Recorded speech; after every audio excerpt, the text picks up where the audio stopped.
Hey, what's going on YouTube? Today is interlocking. For all y'all that kept asking me about information about what's going on with the interlocking. Before we start talking about this, I'm gonna give a shout out to Lil Red over there. I'm gonna show Shar real quick. Hey, what's up, Lil Red? Hey, Shar. Your mama. What a way to start the day. Yeah. Okay. Anyway, with my lock stitching, interlocking, whatever you would like to call it, I'm very simple, very simplistic to the aspect. I take the lock, shampoo the whole head entirely first with all three settings, from the deep cleanser to the moisturizer, from the moisturizer to the conditioner, and from there I don't do any twisting. That client goes straight under the dryer in the natural format, or with a little afro and the dreadlocks on the end. And you dry that hair fully. For his hair, his hair dries pretty quickly because of the texture and the size of his hair. So, but he still makes him sit there for an hour. That's right. But so it takes him no time. He gets dry, gets clean, and everything. Take it from under there, and then we start this process.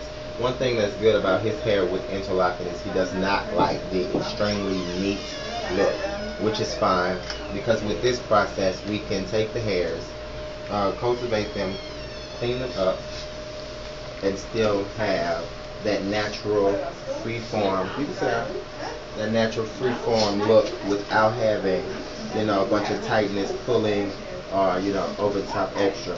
Now, the way I do mine, different people have their different methods. I was always taught by this young lady named Dee. She used north, south, and east, west format. So what I do is I start coming from the east, going to the west. I'm sorry. Yeah, going back to the west. Don't ever put the pen in your mouth. I think that's unsanitary, but it's a habit of mine that I do. But I might get 25% off to go get disinfectant afterwards. Anyway, so like that. Go from east to west. That's my first indentation. Next, I take it from north to south. Seeing how many rotations are needed after that, I clean up my little root here just by wrapping. And I take it one more time in the space that's closed, not in the open area, and stick it through one more time, north and south, making sure that my placement is down. If your placement does not go down, your locks will start to go this way, or spread out this way, or stick out, and that's not what you want it to do. I often advise a lot of people to be very cautious with this. Everybody does not need lock stitching. Everybody does not need interlocking. Just because you don't want to go as often is not one reason that you should interlock, because your hair will fall out. The person that could be doing it could be snatching too tight, pulling too tight, or not able to click how many rotations are needed in that hair, or for that hair to actually be close enough to the scalp without being too tight. And I've seen people take that hair and force it into play and do all these other little rituals and hoo-ha-has just to get that hair to work. If you gotta do all of that, it's no point. Let it go, leave it alone. None whatsoever. At the most, if a person comes on time every time, 3 to 4 rotations is enough, and every rotation is pretty much the north-south related. How many times you enter the base of the lock when pinning it up. But that's all pretty much that's needed. You can make this a very dangerous job, or you can make it something very easy, very easy maintenance for you. But this is one of the best ways of freeforming for a lot of people. So again, everybody doesn't need this. Just because you don't want to go to the loctician or to get your hair done or whatever, doesn't mean that you should go out and tell someone, oh yeah, just start sticking through the root. No. I've seen that take out a lot of people's hair and put a lot of people's hair on the floor, and it does no good if it's on the floor and not in your head. Also, you have to know about your part to hair ratio. Slamming just hair into any part does not work. And see how this one we have 2, At this one, I have to take both of them with my base and go through every single time. And because the base is larger and I have two locks I'm working with, I really have to be extremely careful with this one, or again, it will pop off. This is one that he chose to make into either two, or he chose to make one because of the thinning size and on a repair level.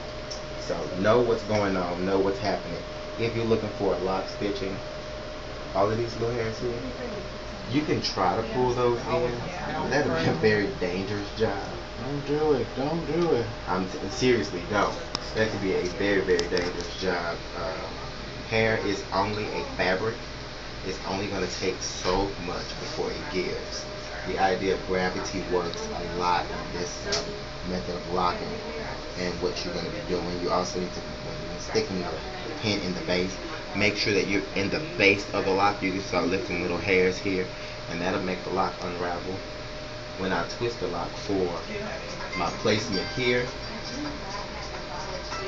I don't just twist it tightly.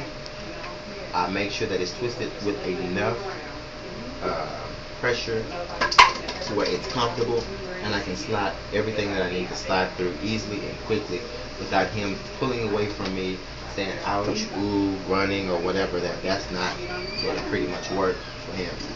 So when it comes to this, understand what you're doing.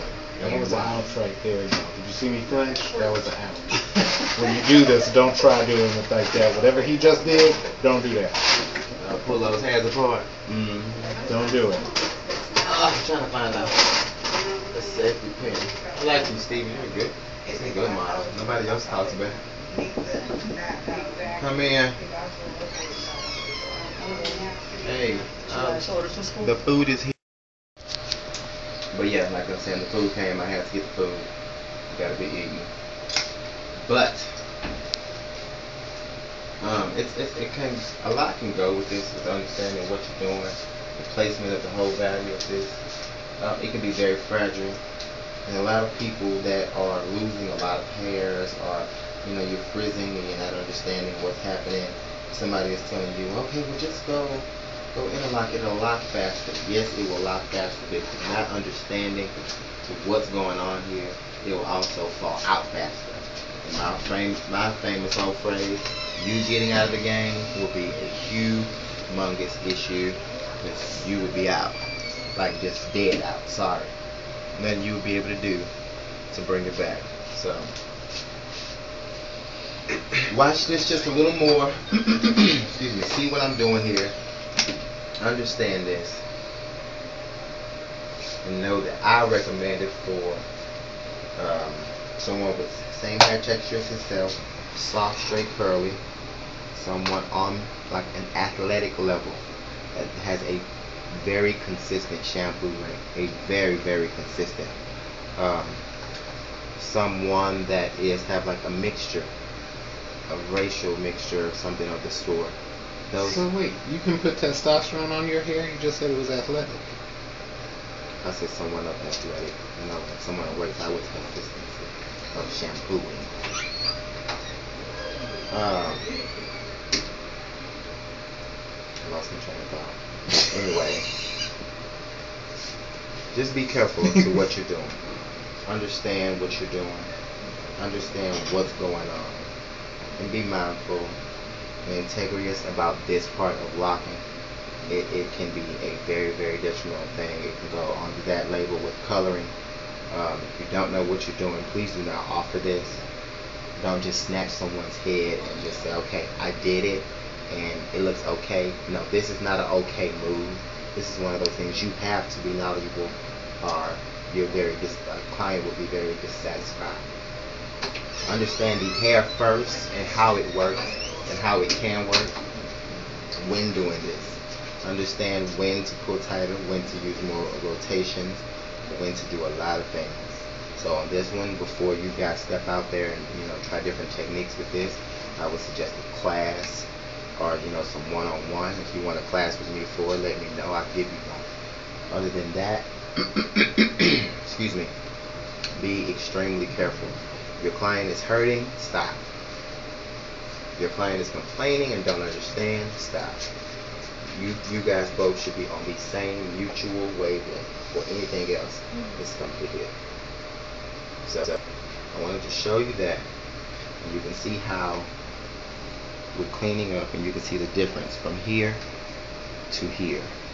What's happening, how it's happening, what I'm doing at the same time while conversing with you guys. I think that's another issue that stylists and some people need to work on, learning how to talk as well as work. If not, don't talk.